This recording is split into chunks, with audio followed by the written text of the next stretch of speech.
Bienvenido a Neuron Energy Talks, un podcast de estrategia de negocios enfocado en la industria energética. Aquí, líderes de grandes empresas comparten su visión mientras abordan las principales tendencias de una industria innovadora, apasionante, altamente eficiente y sobre todo uno de los grandes motores que transformarán el destino del país. ¡Arrancamos! Este podcast es presentado por Exdata, Laboratorio de Análisis y Visualización de Datos. Juntos podemos desafiar los retos del mundo digital y transformar tus datos en activos de negocio. Bienvenidos a otro episodio más de Energy Talks. A continuación tendremos una muy importante entrevista junto con Pepe Buganza, quien es CEO de Engense. Pepe, ¿cómo estás el día de hoy? Muchísimas gracias por compartir este espacio con nosotros. No, Toño, muy bien, afortunadamente, muy contento y agradecido por la invitación que me estás haciendo a platicar con ustedes. Al contrario, Pepe, es un gusto tenerte por aquí. Pues si quieres, vamos entrando un poco en materia. Cuéntanos, ¿cuáles son los retos más grandes actualmente justo en el mercado eléctrico mayorista? Fíjate que te diría que hay muchos y voy a ir por algo tal vez ya platicado y luego voy a entrar a temas que tal vez no han sido tan escuchados y que yo creo que siguen siendo grandes retos. Y para mi gusto, uno de los mayores. El reto inminente, rápido, pronto, que ya está aquí presente y que ya vamos tarde y muy tarde en resolver, es el tema de infraestructura eléctrica como tal.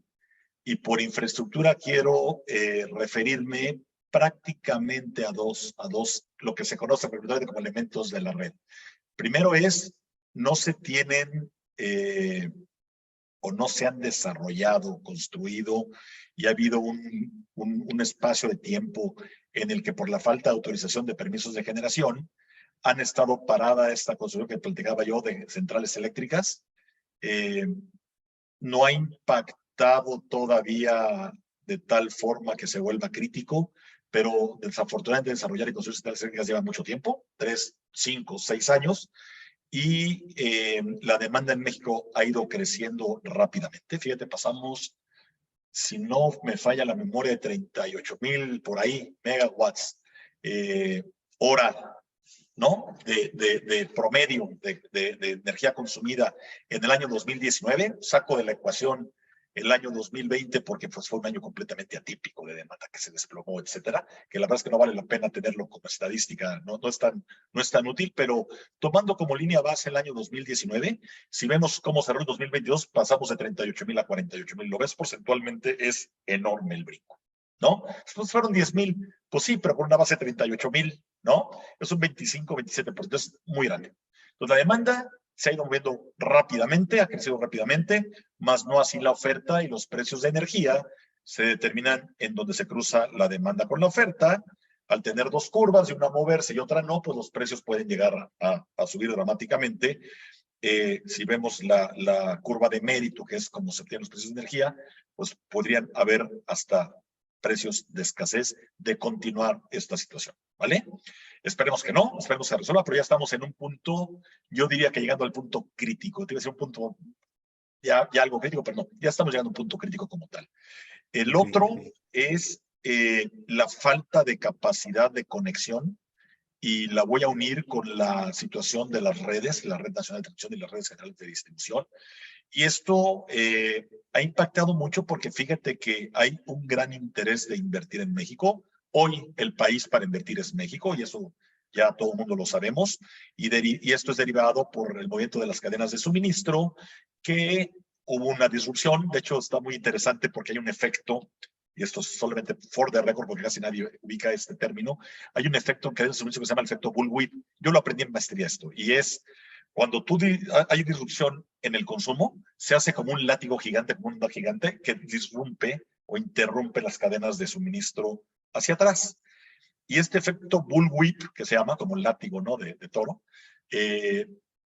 lo que están buscando los mercados es que esas cadenas de suministro, pues que ese efecto es ondulatorio, sea menos grande al estar todas las cadenas integradas, al menos regionalmente y en regiones más cortas. Y eso, al tener, como resultado, tener a Estados Unidos como vecino, siendo el mercado más grande, pues obviamente México se vuelve un país extraordinariamente interesante, además de contar con infraestructura menos carretera y productiva y capital humano suficiente para poder mover cadenas de producción y instalarlas en México. Ahora, pues está muy bien el que estemos en una oportunidad, yo te diría que prácticamente inédita, histórica, nunca había ocurrido, posiblemente nunca va a volver a ocurrir, pero, y nunca va a volver a ocurrir, me refiero porque nos vamos a volver en un desarrollo grande si esto se logra ejecutar, un país desarrollado y consecuentemente menos atractivo de inversión por mano de obra y ciertos costos. Pero bueno, es inédito lo que está ocurriendo, pero en temas o en términos eléctricos, pues, ¿cómo instalas una empresa que requiere energía para producir cuando no hay energía, no hay forma de obtener energía para poder producir? En pocas palabras, esa gran oportunidad hoy en día no se ha estado explotando porque no hay capacidad de conexión. Muchísimos, y es increíble el número de parques industriales que quieren entrar a México para este efecto, están luchando hoy en día porque no pueden conectarse. El gobierno de Nuevo León, la Dirección de Energía, somos buenos amigos y nos ha externado la preocupación y la ha hecho pública en eventos, y por eso me atrevo a comentarla y compartirla, que requiere 2 gigas de conexión para los siguientes 2 años. 2,000 megas. 2,000 megas, Toño, es el 10% de la capacidad o de la demanda de suministro calificado que existe hoy en día. 10%. La que requieren para mañana, Nuevo León, aguas. Falta Chihuahua, etcétera, etcétera, Jalisco, etcétera, etcétera. Entonces, hay un tema crítico ya en temas de infraestructura.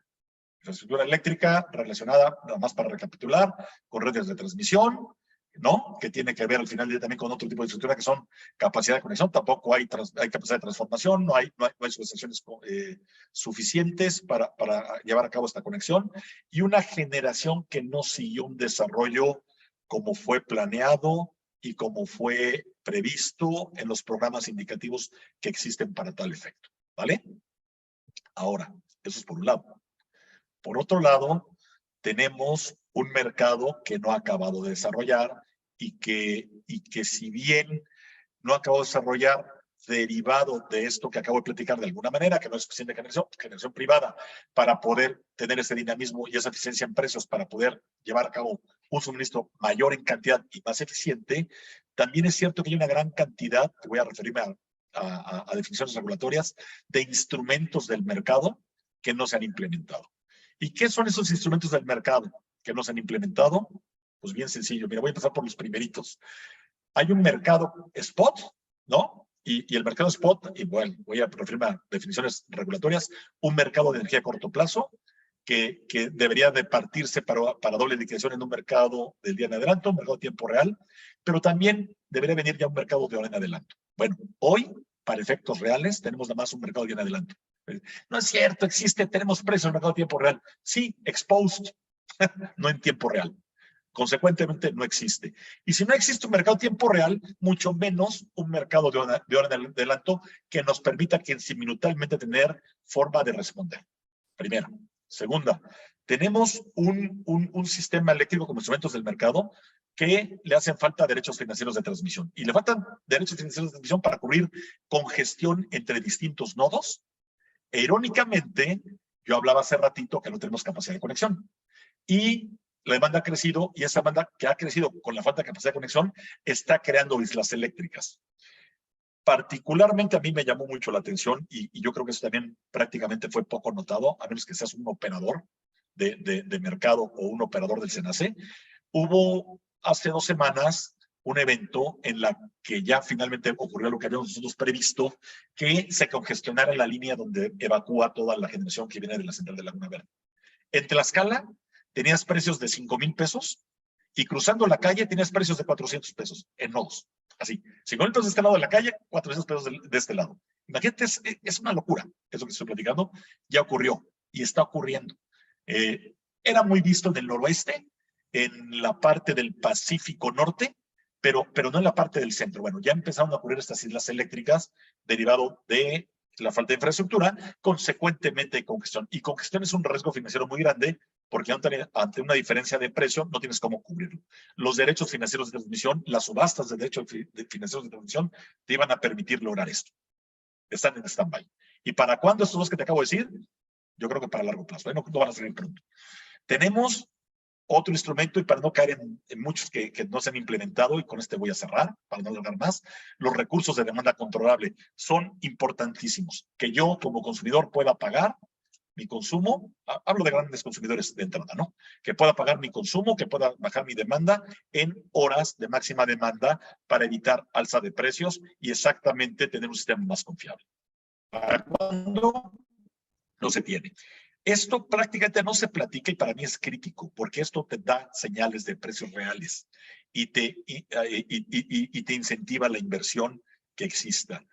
Y yo cerraría el último como la falta de avances regulatorios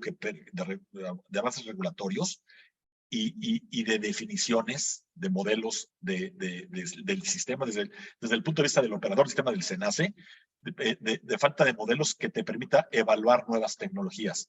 Y esto te lo comento por lo siguiente. Nosotros estamos hoy en día viendo mucho de la regulación que debe implementarse de sistemas de almacenamiento desde la perspectiva del sistema y del usuario y en un proyecto muy ambicioso para que se puedan implementar. Y esto se van a requerir, entre muchas razones, por una transición energética que ya está siendo muy demandada por las empresas, que están pidiendo que les des energía renovable, ya ni siquiera hablan de energía limpia, de energía renovable, como fuente de suministro eléctrico, porque tienen compromisos en materia de emisiones, ¿vale? Pues no hay energía verde suficiente, renovable, y no hay sistemas de almacenamiento para poder operar. Y operar sistemas de almacenamiento tiene muchos retos. Uno de ellos, para que te des una idea de tu audiencia, que esto es algo que no se ha platicado mucho en México, hay un servicio que se debe prestar o que es posible que presten los sistemas de almacenamiento, que es la reserva de frecuencia ultra rápida. Es decir, responden tan rápido ante contingencias que el SENACE no tiene capacidad de medirlos. Y al no poder medirlo, pues ¿cómo lo pagas? ¿No? O sea, ni siquiera tengo la tecnología para poder medir que estos amigos dejan la regulación que no existe para saber cómo operan. Ya que resolvamos el tema regulatorio, ahora hay que resolver el tema tecnológico y no de la batería, ¿no? O del sistema de almacenamiento, porque hay distintos sistemas de almacenamiento. Del operador del sistema, porque no tienen tecnología para poderlos medir. Entonces, imagínate el tiempo que esto va a requerir de implementación cuando ya estamos en una transición energética plena que se requiere. Entonces, parece que las piezas como que son engranes que están, no sé, como que no engranan, ¿no? Como que están ahí desalineados. Y si me dices cuáles son los retos, yo te diría, en resumen, problemas de infraestructura, problemas con el desarrollo del mercado y su eficiencia en la operación, ¿no? Que incluyen los instrumentos de mercado, y falta de previsión de la incorporación de nuevas tecnologías ante una transición energética inminente. Así lo resumiría los tres, ¿vale? Excelente, Pepe, ¿no? ¿Qué puntos tan importantes y tan interesantes? Y si quieres, regresando un poquito al punto que nos comentabas acerca de la demanda, pues justamente este crecimiento que experimentamos, ¿qué se ve para este 2023? Es decir, ya pasamos, estamos pasando ya el primer trimestre del año. ¿Cómo va pintando la situación en cuanto a demanda energética? Yo te diría que es muy complejo medir el incremento de demanda. No obstante, yo tomaría esto como base. Mira, en un mercado eléctrico, cuando tú predices o planeas su crecimiento y su desarrollo, todo lo haces de manera determinística. Son modelos que tú proyectas en función de la situación presente y futura del sistema. Y vas a ir viendo cómo se va a ir presentando para efectos de los distintos elementos, problemas que pudieran tenerse, como el que acabo de platicar, de falta de capacidad de conexión, falta de capacidad de transmisión, y lo vas previendo porque se van acomodando centrales, va creciendo demanda. Entonces, todo es determinístico, o sea, son cosas que sabes cuánto producen, cuánto transportan, y son datos, entran en un modelo matemático, ¿vale?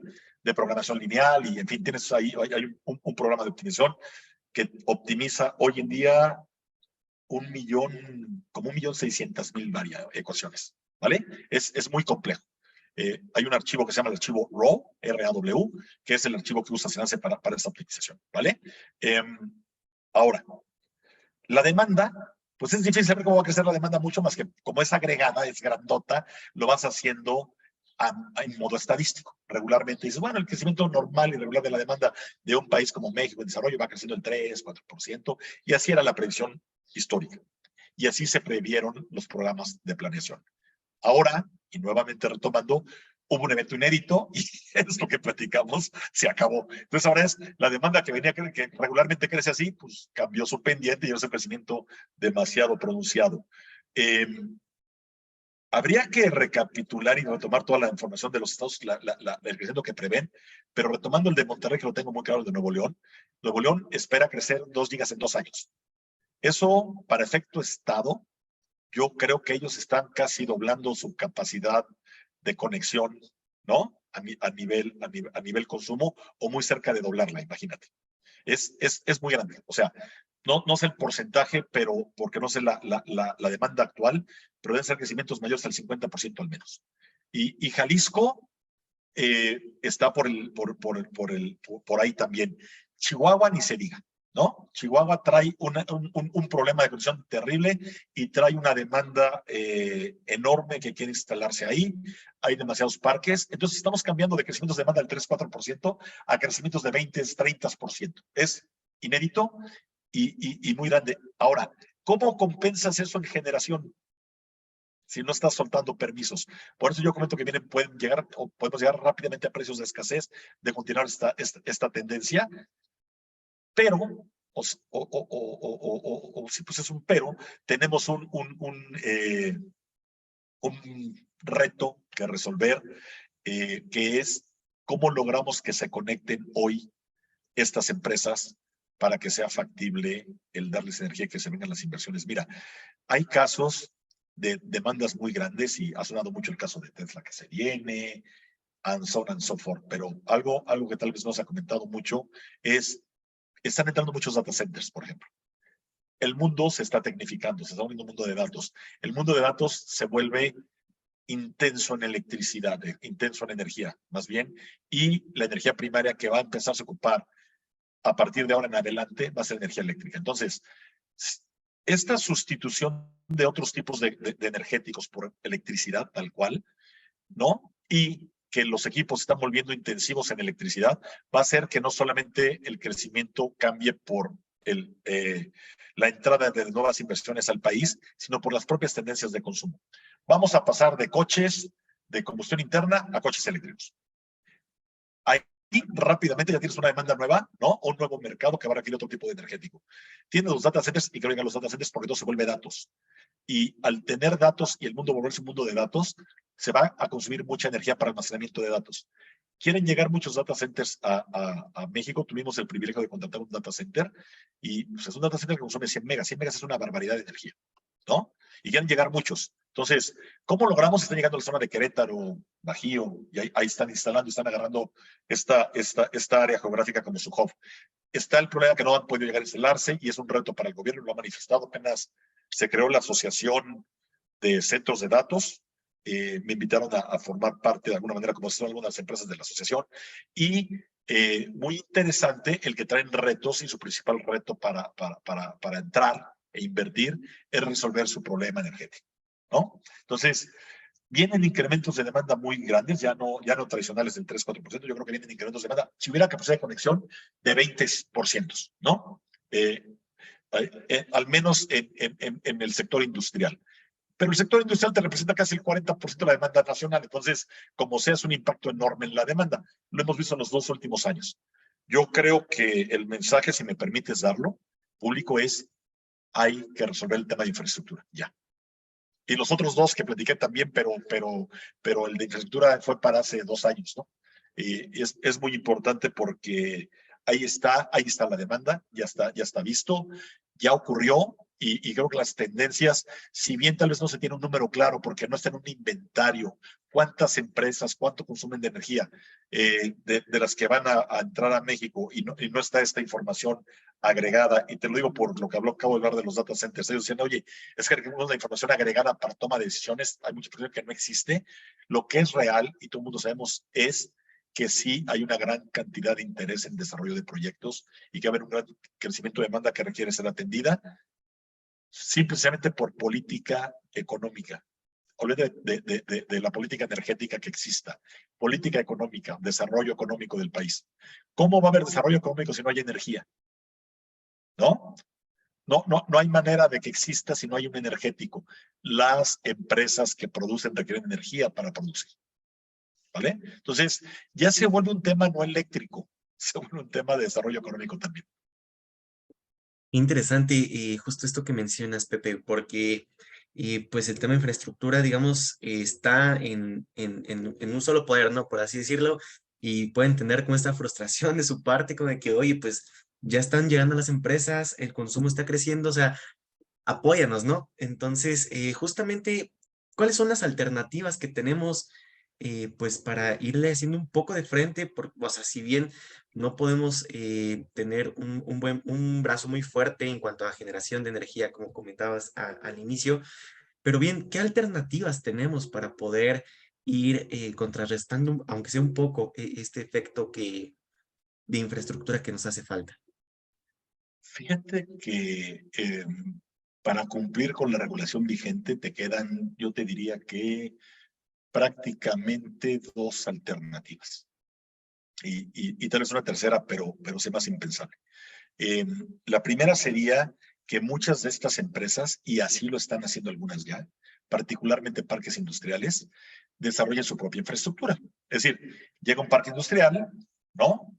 Compra, voy a poner números obviamente aleatorios, y por ejemplo, nada más para dar un ejemplo. Compran 200 hectáreas, ¿vale? Y voy a hacer un parque industrial y esas 200 hectáreas lo que dicen es, y eso te doy un dato ya muy real, cada hectárea consume alrededor de 450 a 500 kilos hoy en día de electricidad, es lo que requieren, ¿vale? Antes era mucho menor, eran equipos diésel y ya sabes de gas, hoy volvemos a lo mismo, se están volviendo equipos eléctricos, todo está electrificado. Entonces, consumo casi medio mega de electricidad por hectárea. Entonces, si son 200 hectáreas, pues requiero 100 megas, ¿no? 200 por punto 5, 100, y ahí está. Ahora, voy a pedir 100 megas y si cada empresa que se va a instalar en el parque lo fuera a solicitar, les va a salir muy caro, entonces mejor me vuelvo un agregador para hacer atractivo mi parque y vender mi tierra. También es un tema de competitividad y competencia. Entonces, busco infraestructura y yo hago la infraestructura que se requiere para lograr la conexión. Ahora bien, dependiendo qué tan crítica sea la situación de la infraestructura pública, hablo de la red nacional de transmisión, o de las redes generales de distribución, o de los equipos públicos, los elementos de la red, llámese transformadores, subestaciones, etcétera, te van a decir, sí te puedes conectar. Pero conectarte significa, y aquí hay dos rubros principales, que en obras de conexión, o sea, que tú las obras que tienes que hacer para conectarte, sea tanto dinero. Y las obras de refuerzos, que no son las que te conectas ahí, es todo lo que conectar te va a impactar al sistema hasta X kilómetros allá, y X kilómetros, te lo digo y te vas a reír de la risa, morir de risa, pero así es. Dimos la intervención de una central eléctrica en Monterrey, impactaba hasta Jalisco, el cortocircuito. O sea, no son kilómetros de a 2 kilómetros, o sea, es 300 kilómetros, 500 kilómetros allá, ¿cómo va a impactar? Así de entrelazado está el sistema, ¿no? Entonces, esas obras de refuerzo es, ¿qué tanto vas a impactar hasta allá? Y esto vale tanto. Tú imagínate, y hay casos, y son casos ya de alguna manera medios estándares en número hoy lo que está presentando. Pues yo quiero hacer infraestructura en Querétaro. ¿Cuánto me vale desarrollarla dentro de un parque? Pues te vale como $700 por kVA. Ya tener mi subestación y estos dos rubros que te platico. O sea, estos dos rubros es nada más para conectarme, más toda la infraestructura que tengo que hacer yo para que mis clientes se puedan conectar, ¿vale? Que es hacer subestación reductora, redes particulares, etcétera. Entonces, vale $700 kVA. Esto significa $700,000 MBA. Por 100, ya son $70 millones. Ya es una lana, ¿no? Ahora, yo me voy a instalar en Querétaro y sé que yo voy a requerir 10 megas para ponerme yo a producir lo que voy a producir y tomar 10 megas, ya me costó nada más eléctricamente $7 millones. Se hace inviable en muchos casos financieramente, ¿no? Hay otros lugares que afortunadamente todavía hacer esto cuesta 300, ya casi nada, están 200, entre 300 y $400. Ya estamos en la rayita de lo que es viable. Entonces, ¿qué solución es? ya se está tomando hacer tu propia infraestructura, pero también esto por el crecimiento de la demanda va a llegar el punto en que se va a hacer prácticamente inviable financieramente, ¿no? Y aprovechen la coyuntura todavía en donde haya espacios para poderlo hacer, y lo están haciendo muchos de los desarrolladores industriales sobre todo, ¿vale? De parques industriales. La otra es hacer generación en sitio, pero aquí regulatoriamente había dos figuras, había un concepto, una definición que era el de necesidades propias, tal cual está definido en la LIE, y te daba dos modelos posibles de poder generar en sitio. Uno era un esquema que se llama abasto aislado, y otro esquema era un esquema que se llamaba generación local. Y la diferencia entre estos dos, quitando toda la complejidad que significa, es en el abasto aislado, yo tengo mi empresa y yo desarrollo, construyo y opero una central eléctrica para entregar energía a mi empresa o a empresas de mi mismo grupo de interés económico. ¿Vale? Generación local es, tú, Toño, eres un generador, haces una central eléctrica dentro del parque industrial y me vendes energía a mí dentro del parque industrial. Bueno, esa estaba padrísima porque entonces inversionistas que se quieran hacer generadores de este modelo de negocios podían hacer centrales eléctricas y venderle a estas empresas. Esa figura quedó derogada en diciembre del 2021, la derogó la Comisión Reguladora de Energía y solamente dejó viva la figura de abasto aislado. Entonces, se vuelve muy complejo para muchas empresas decir, oye, pues si yo hago tenis, zapatos, ¿no? Soy zapatero y tengo que invertir en una central eléctrica y tengo que invertir en obras de conexión además, y además tengo que operar la central eléctrica y además, pues ya se me hace tan viable. Porque además de todo, una central eléctrica, energéticamente hablando, se vuelve más viable si es de cierta escala hacia arriba. Es decir, no es lo mismo tener unos motores que te generan energía, que tengas 1 mega o 2 megas, ¿no? Que tal vez tienes una eficiencia térmica de 8 o 9 y que tienes un costo de operación y un contrato de gas más caro, a que tengas una central de 60, 50, 60 megas dentro del parque, 70, 80, que es mucho más eficiente térmicamente y para efecto de operación. Entonces, ya vuelves un proyecto viable contra uno no viable. Yo te diría que son prácticamente las dos soluciones ante la falta de inversión pública en infraestructura que se tienen. Y también te diría que invertir en infraestructura pública, particularmente en reforzamiento de redes, sobre todo hablando de la red de transmisión y también redes generales de distribución, pero principalmente la red de transmisión, son proyectos de largo plazo, no son proyectos de 1 año, 2 años, 3 años, son proyectos de 5, 7 años, ¿vale?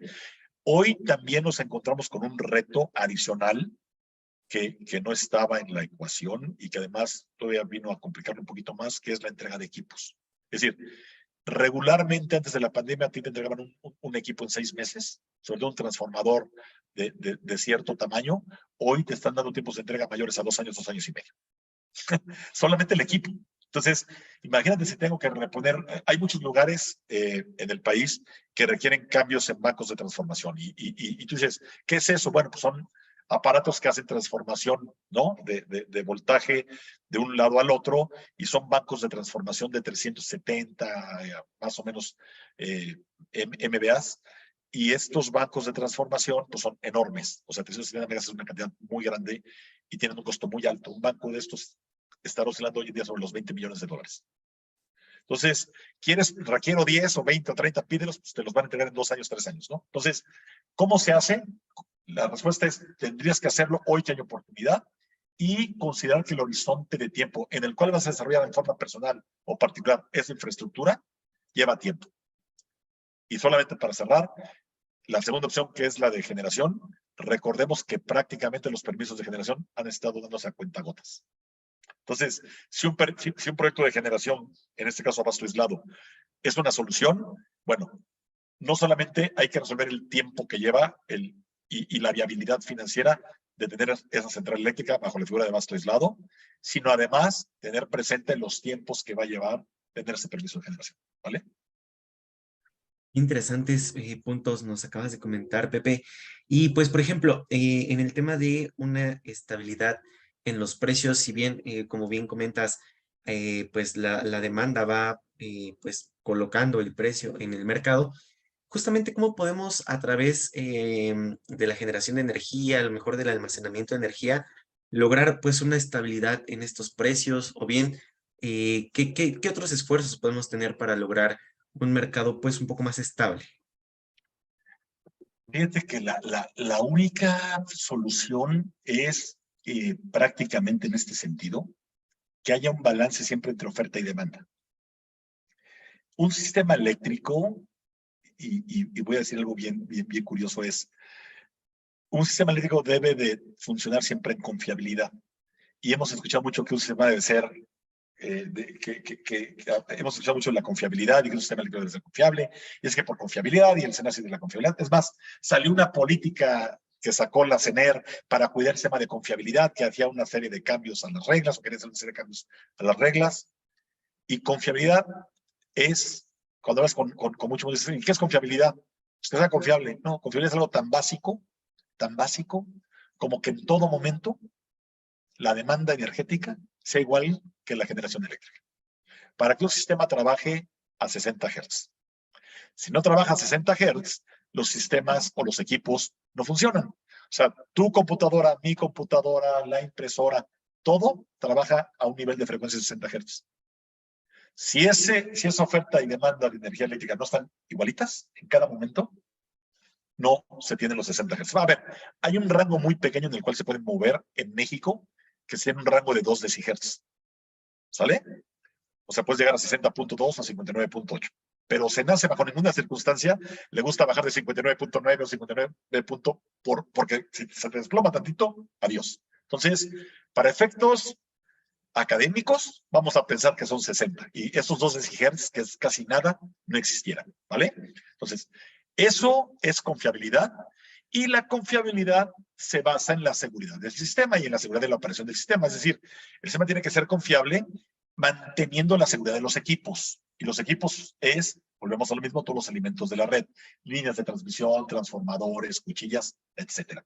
1,5 millones de cosas que operan ahí, ¿vale?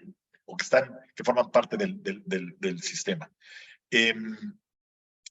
La única forma de lograr esto es el balance entre oferta y demanda. Ahora, ¿qué pasa si la demanda crece y supera la oferta y la generación? ¿Qué crees que va a ocurrir? No, nos vamos al cielo. Catástrofe. Hay solamente 2 cosas que van a ocurrir. Primera, precios altos, porque, pues, volvemos a lo mismo, hay un equilibrio entre oferta y demanda, nada más que aquí la oferta es un precio, ¿no?, que va ascendiendo, porque por regla de despacho se despachan centrales económicamente más baratas, ¿no?, y hasta las más caras, sujetas a las restricciones del sistema. Es decir, si yo tengo que despachar una central muy barata, pero esa línea de transmisión ya no me permite despacharla, pues no la puedo despachar. Pero si hubiera, imagínate, transmisión ilimitada, despachar lo más barato, lo más caro. Entonces, esta demanda que es inelástica, porque ¿a poco si hoy la luz se va a 5,000 pesos, tú apagas ahorita la computadora? Pues no, pues hacemos una entrevista. O sea, no respondemos hoy ante cambios de precio, ¿no? Entonces, es muy inelástica. Entonces, tú imagínate que la demanda va creciendo. ¿Qué va pasando con el precio? En el cruce. Acuérdate que es el cruce entre oferta y demanda, como se tiene el precio.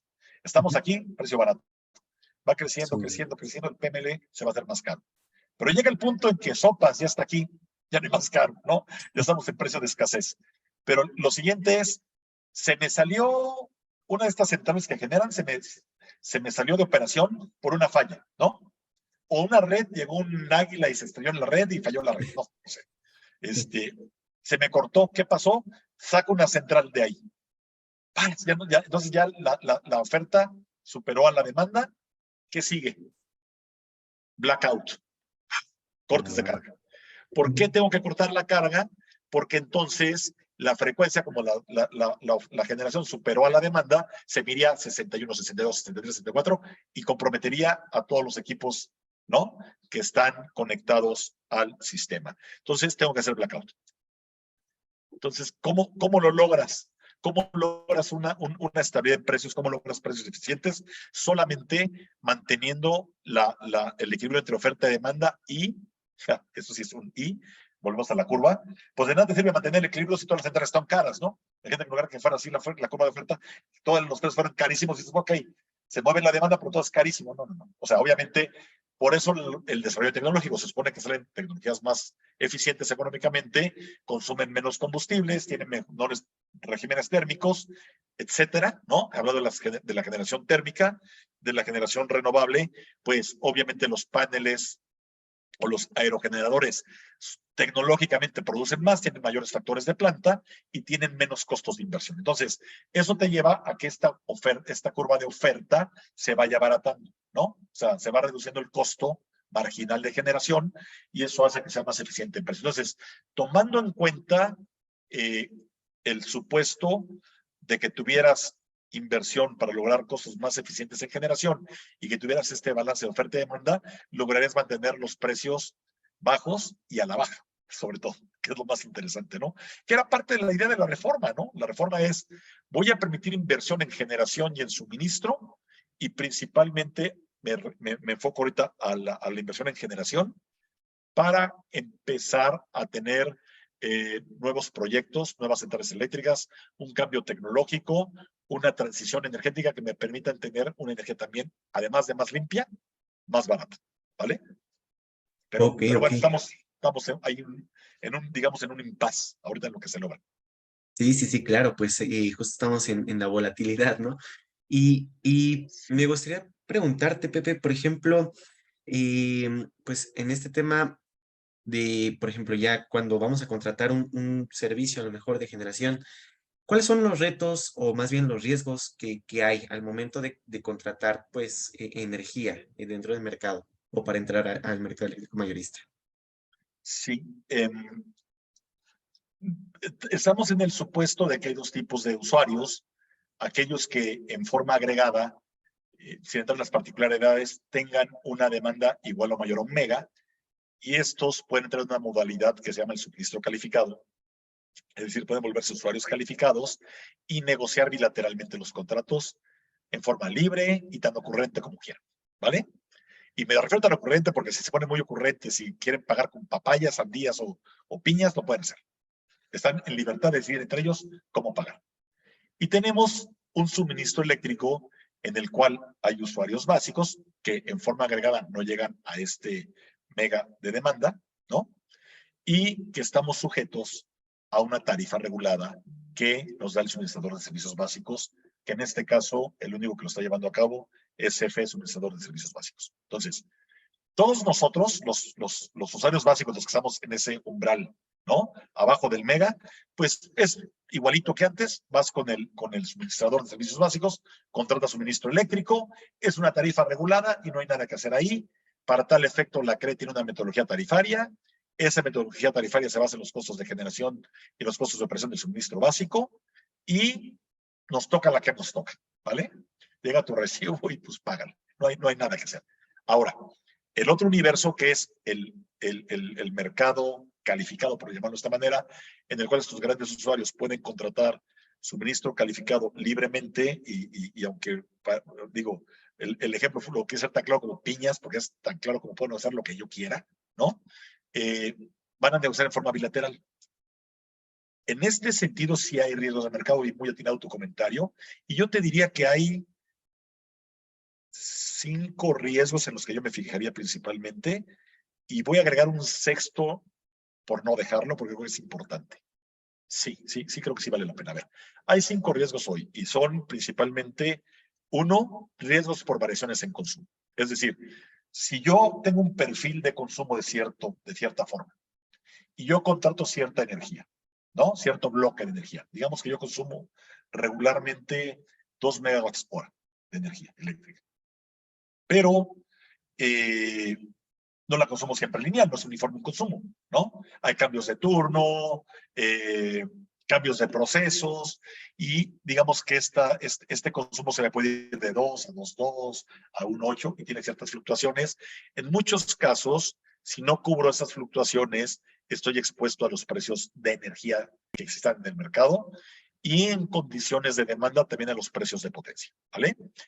Tengo que ver cómo cubrir eso y tú dirás qué tan relevante es o no. Bueno, pues en el año 2021, que el precio sale en 2021 de un mercado de balance de potencia, para quien no estuvo cubierto, el precio de potencia fue 0.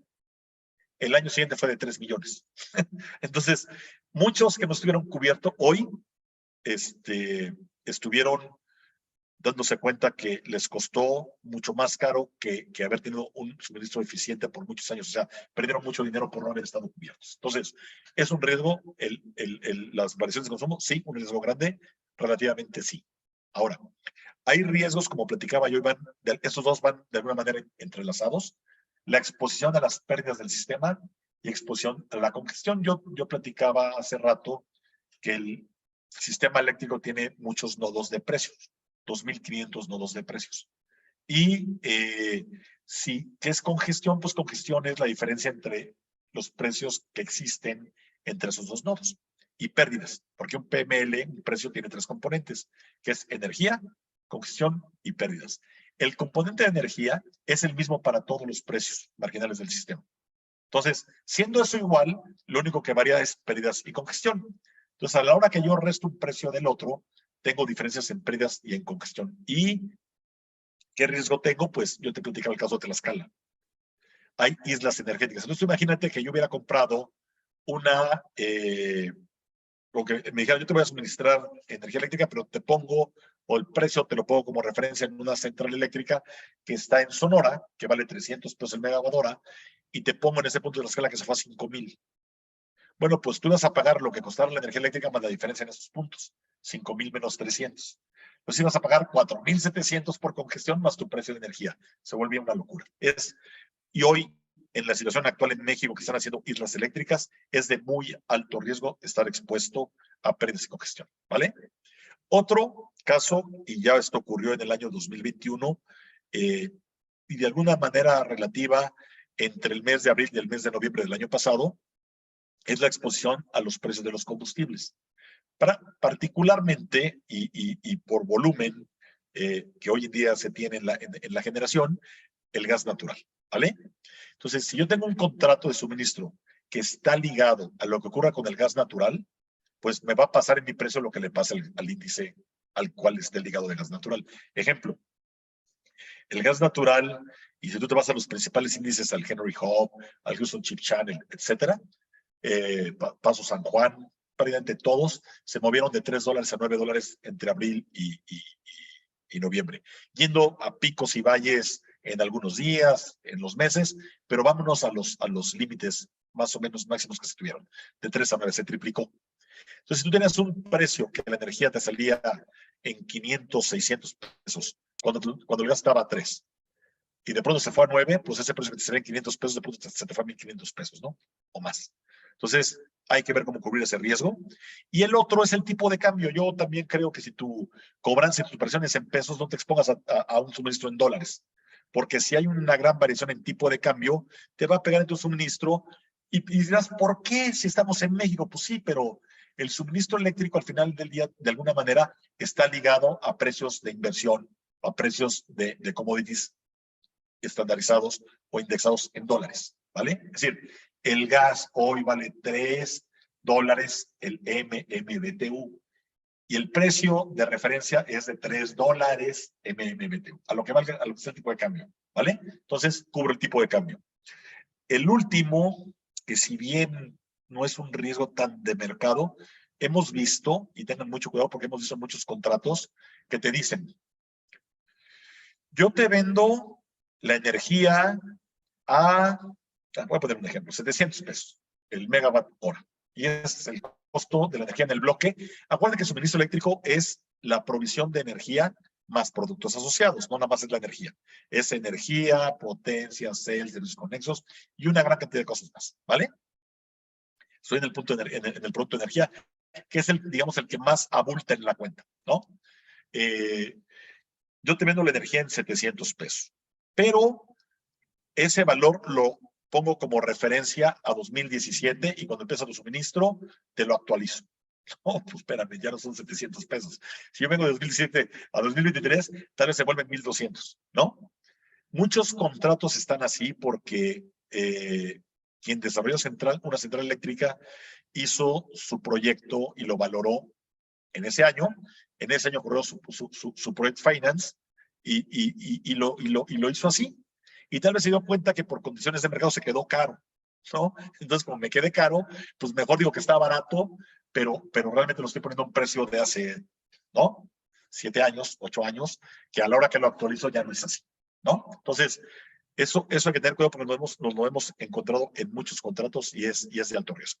O sea, nos han tocado casos que estos precios prácticamente, por ejemplo, cuando estaban indexados al PPI, ¿no? Al índice de producción de Estados Unidos, ¿no? Al Producer Price Index. Si tú ves el crecimiento del PPI del 2016, 2017 a la fecha, ha sido de 60% muy grande. Entonces, muchos contratos han tenido un gran impacto y hay que tener cuidado con mucha de la letra chiquita. Entonces, esos para mí son los principales riesgos que yo cuidaría con lupa. Interesante, Pepe, y pues una buena cátedra, una muy buena guía para el auditorio, para cuando quieran pues justamente tener este tipo de contratos, pues bueno, una invitación también que se acerquen con Pepe, con el equipo de Engencia, y pues bueno, ahí están los expertos.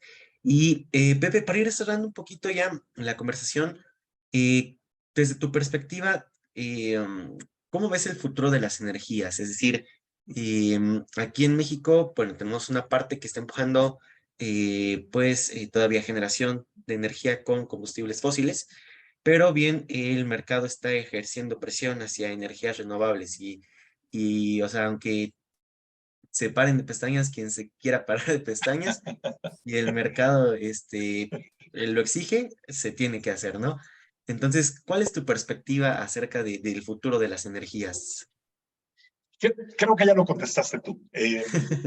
Yo tal vez me voy a ir un poquito más allá, pero creo y estoy convencido que la demanda manda, ¿no? Y mira, hasta rimó sin querer. La demanda al final del día te está diciendo quiero energía renovable, sí o sí, y la quiero porque si no, no vendo. Porque lo que yo produzco no tiene mercado si no es verde. Y vuelvo al caso de Tesla, tal vez que ves un ejemplo bueno para este caso. Voy a producir coches limpios con energía sucia. No tienen mercado, ¿no? Simplemente ni siquiera van a ver estos beneficios fiscales que se tienen, ¿no? Si tú compras un coche eléctrico. Entonces, y todos los equipos, yo como lo comentaba, estamos viendo eléctricos, la energía el energético principal que va a existir es la energía eléctrica, el mundo se está electrificando. Entonces, y además, dicho sea de paso, el sector eléctrico es el más contaminante. Hoy en día, no recuerdo la última estadística, pero te diría hace 1 año, 2 años, el informe que sí se tenía a nivel global, es que la energía eléctrica, igual a nivel global, y México casualmente estaba en la media, emitía el 41% del CO2. Casi la mitad, nada más. Entonces, imagínate que de pronto la demanda se duplica, se triplica. Adiós, planeta, ¿no? Entonces, hay un esfuerzo tremendo por acelerar esa transición energética. Muchas jurisdicciones, muchos sistemas están empezando a implementar sistemas de almacenamiento para quitar intermitencia y para hacerlos viables. Se están creando figuras hermosas de agregadores que todos los pequeños como nosotros, como tú, como yo, en nuestros negocios, en nuestras oficinas, en nuestras casas, podamos además entrar en un mercado a vender energía a través de un agregador y podamos hacerlo con energías renovables. Eso es imparable, no hay forma de tenerlo. Como dices tú, que se pare PCs que se quiera parar, no hay manera. A menos que nos queramos ir en la edad de piedra. ¿Vale? Es la única manera. Entonces, y no creo que sea el caso. Porque entonces vas a tener una revolución, porque la gente se va a ir a la edad de piedra y no le va a gustar y se va a hacer un desorden social. No es sostenible. Bajo de ninguna manera. Y si no, pues el que no crea en esto, que es un poquito la teoría del caos. Tarde o temprano encontramos el avance y tal vez tardemos un poquito de tiempo, pero no hay manera de detenerlo. Entonces, si las empresas no pueden vender sus productos, no van a venir a México, no va a haber empleos y se va a hacer un tema y una crisis terrible. Entonces, la demanda manda, ¿no? Y para poder vender, tienen que tener energía renovable. Y yo creo que le está cayendo ya el 20 a muchos de los tomadores de decisiones. Tuvimos el miércoles una reunión muy interesante con tomadores de decisiones de política energética y me llamó mucho la atención que estaban ya muy claros de esto. afortunadamente muy claros, y parece que ya se dieron cuenta que sí no hay otra manera que ir en una transición energética. Ahora, viene algo más interesante, yo hablaba de la figura de los agregadores. Además, la energía se va a distribuir, y a distribuir no me refiero a que sea de medio mega, como hoy en día está pensada la generación distribuida, se va a hacer, a clusterizar, si lo quieres ver así, y hacer en proyectos más pequeños, y va a haber, y esto voy a citar a un gran amigo que se llama Alonso Domínguez de Pavisa, que tiene un libro que habla de la abundancia energética, y que es un innovador nato, y él habla en su libro de viene una abundancia energética. Yo creo que viene una abundancia energética porque el sol es abundante, el viento es abundante, y las tecnologías van a estar para que a nivel segregado y agregado podamos hacer una generación abundante, es ilimitada, y consecuentemente muy barata. Muy barata. Y lo voy a unir un poquito a lo que decía Elon Musk en una entrevista recientemente. Toda actividad humana va a ser reemplazada por una actividad automatizada en un futuro tal vez no tan distante o algo distante, lo cual va a hacer que todos los productos y servicios se abaraten de una manera relevante. Con energía ilimitada, imagínate lo que va a ocurrir. Vamos para allá sí o sí. Ahora, a nivel México, si alguien cree que esto no va a ocurrir, más temprano que tarde, yo no coincido, ¿vale? Por lo que acabo de comentar. Creo, y yo estoy muy emocionado, porque creo que viene un futuro muy padre, muy retador, y me atrevo a decirte, y así lo veo, que viene hasta un cambio de era, porque vienen cambios tan interesantes en energía, en el modelo autorregulado de los sistemas financieros, de los sistemas energéticos. Van a ver, vamos a autorregularnos esta energía, va a estar tan granular todo que se va a pulverizar de tal manera que nos vamos a autorregular, porque no va a haber manera de regular a tanta gente y de tal manera. El sistema financiero con los fintechs está pasando. O sea, viene un escenario padrísimo a futuro, ya empezó a ocurrir, ¿no? Y nuevamente, yo no veo cómo México no se una más temprano que tarde. ¿Vale? Interesante mensaje, Pepe, y pues agradecerte mucho el espacio que nos acabas de brindar, la cátedra que nos diste acerca de pues todos los retos que tenemos en el mercado eléctrico mayorista y vas, como bien comentabas. Y pues bueno, nuevamente una invitación a todo el auditorio para que se acerquen con Pepe, con el equipo de Engense. Y pues bueno, Pepe, nuevamente muchísimas gracias por compartir este espacio con nosotros. A ti, Toño, muchas gracias a tu auditorio, y encantado de haber estado con ustedes. Buen día. Gracias por acompañarnos a un episodio más de Neuron Business Talks. Sigue la conversación en vivo en nuestros foros de negocios del sector automotriz, minero, energético, tecnología y petróleo. También te invitamos a seguirnos en nuestra página neuronbusinessgroup.com, nuestras redes sociales, y suscríbete a nuestro newsletter, donde recibirás información de primera mano sobre nuestras entrevistas y eventos exclusivos de la comunidad de Neuron Business Media.